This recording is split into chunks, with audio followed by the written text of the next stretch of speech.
윤석열 대통령이 오늘 한미 정상회담을 위해 미국으로 출국합니다. 한미동맹 70주년을 맞아 이루어지는 이번 국빈 방문이 대한민국의 미래를 좌우할 절체절명의 모멘텀이 될 것으로 국민 모두는 기대하고 있습니다. 가장 우선순위에는 반도체 지원법과 인플레이션 감축법 등 미 정부의 규제를 윤석열 정부가 어떻게 해결하느냐 하는 과제가 놓여 있습니다. 4월 수출액은 지난해 같은 기간보다 11% 줄었고 특히 가장 크게 감소한 반도체는 무려 40% 가까이 줄었다고 합니다. 반도체가 7개월 연속 큰 폭으로 하락하면서 무역 적자 상황이 계속되고 있고 그나마 이를 보완해 온 자동차는 미 정부가 전기차 보조금 지원 대상에서 우리나라 기업을 모두 배제하면서 우리 수출의 양날개나 다름없는 반도체, 자동차 산업 모두 심각한 위기에 처해 있습니다. 민주당이 수차례 강조한 한미 정상회담의 3대 의제를 반드시 관철해야 하는 이유이기도 합니다. 사실로 드러나고 있는 미국의 도청 의혹으로 우리 국민의 자존심은 깊은 상처를 입었습니다.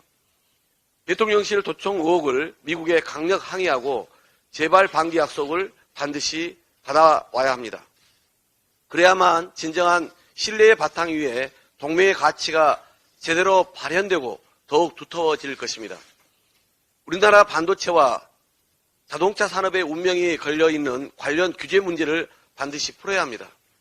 윤석열 대통령의 우크라이나 전쟁 무기 지원 및 대만 관련 발언이 파장이 커지면서 러, 중 외교부의 거센 반발은 물론 북핵 위기는 그 어느 때보다 고조되고 있습니다.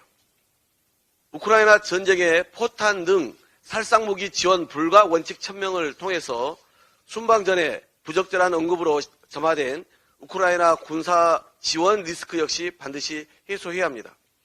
국익을 위한 분명한 성과를 요구하는 것은 바로 국민의 뜻입니다. 윤석열 대통령이 국민의 불안과 우려를 불식시키고 결실을 맺기 위해서는 보다 치밀한 외교 노력이 필요합니다. 극심하게 요동치는 세계, 영원한 적도, 영원한 친구도 없는 불확실하고 불안정한 세계에서는 맹목적 믿음이 아닌 정확한 분석과 유연하고 기민한 대응 역량이야말로 국익에 부합합니다. 이를 바탕으로 국익을 최우선으로 한 당당한 외교를 펼치기를 바랍니다. 그렇다면 국민의 뜻에 따라 민주당도 초당적으로 협력하고 지원할 것입니다. 국민의 삶이 점점 더 어려워만 가는데도 여당이 민심을 외면한 채 4월 마지막 본회의마저 대통령의 심기만 유하는 유인심 국회를 만들려 해서는 안 됩니다. 민주당은 27일 본회의에서 국민이 바라는 양특검법과 직회부대 민생 법안들을 반드시 매듭짓겠습니다. 우리 당은 국회 법제사법위원회에서 50억 클럽 특검법을 의결하지 않거나 김건희 특검법을 상정하지 않으면 두 법안을 신속 처리 안건으로 지정하겠다고 분명하게 밝혔습니다. 국민 10명 중 7, 8명이 찬성하는 50억 클럽 특검법은 국민의힘이 직접 법사위원회에 상정을 요구하기도 했습니다. 김건희 여사 의혹도 국민 60%가 특검 도입을 요구하고 있습니다.